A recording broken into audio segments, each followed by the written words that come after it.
여기에 대해서 이경실 씨가 오늘 오전에 직접 입장을 밝혔다면서요? 네, 맞습니다. 이경실 씨가 오늘 SNS를 통해서 최근 불거진 이 달걀 가격 논란에 대해서 소비자 입장에서 혼동이 있을 수 있다는 점은 이해한다. 예. 사과의 뜻을 전했는데요.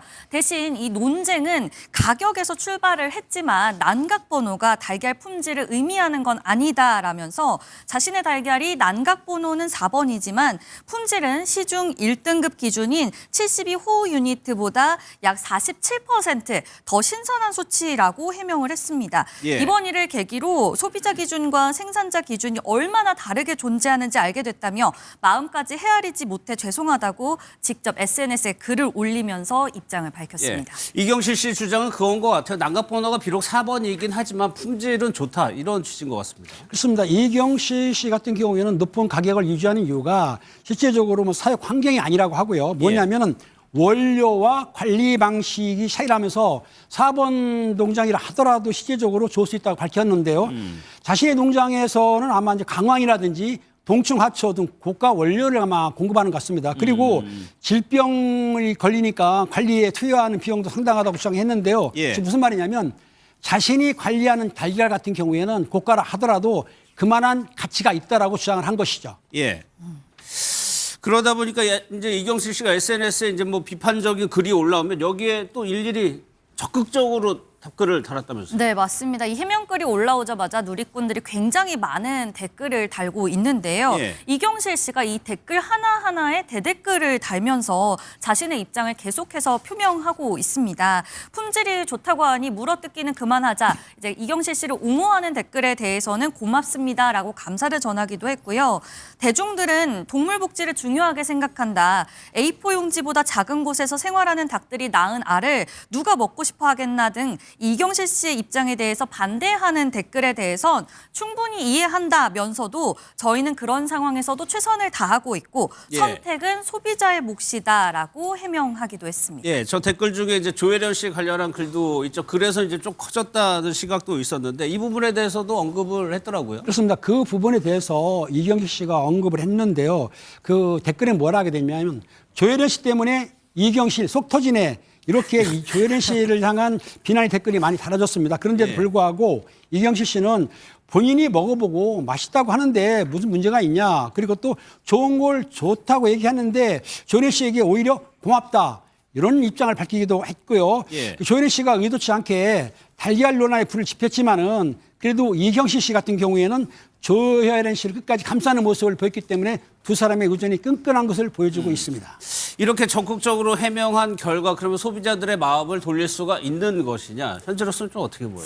소비자의 마음을 돌릴 수 있을 것인지는 아직 미지수인 것 같습니다. 이 입장문에 달린 댓글들을 보면 옹호하는 댓글도 많기는 하지만 반대하는, 비판하는 의견도 굉장히 많기 때문인데요. 한 누리꾼은 난각번호를 이렇게 표현하기도 했습니다.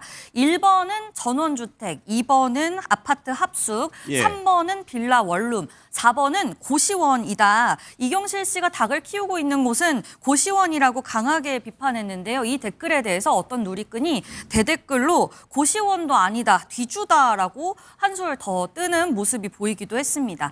이렇게 누리꾼들이 화가 난 이유는 그동안 방송을 통해 쌓아왔던 이경실 씨의 이 소비자를 기만한 게 아니냐라는 배신감 때문이 아닐까 싶은데요. 이경실 씨가 이번 논란을 잘 헤쳐내고 다시 신뢰를 쌓을 수 있을지는 조금 더 지켜봐야 할 것 같습니다. 그러니까 달걀 가격의 이 난각번호가 중요하다는 취지의 주장인 건데 팀장님 달걀 사보셨어요?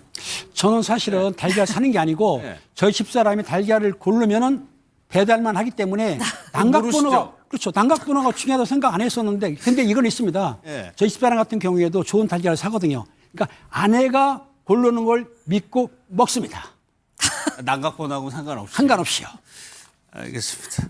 또 하나 지금도 논란이 되고 있는 게 아들, 이경실 씨 아들 문제인데 이거는 왜 그러는 거예요? 이경실 씨 아들 같은 경우에 이 이경실 씨가 계란을 팔고 있는 이 회사의 대표로 지금 아들의 이름이 올라가 있기 때문인데요.